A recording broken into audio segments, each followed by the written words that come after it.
In this quick video, we're going to show you how easy it is to install the Sage MTD Submissions module. Once you've downloaded the file, we recommend that you close all other software and then browse to the downloaded file and then double click it. The installer appears and you click Next. You'll be prompted to accept the terms of the agreement. You then click Next and then click Install. You can expect to see the progress bar for a few seconds.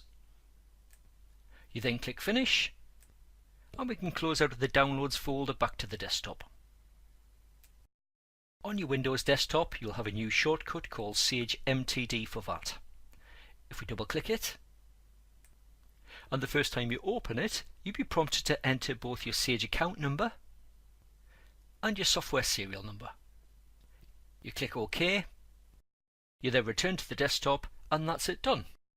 Once you register with HMRC for Making Tax Digital, you can use the module to submit your VAT returns.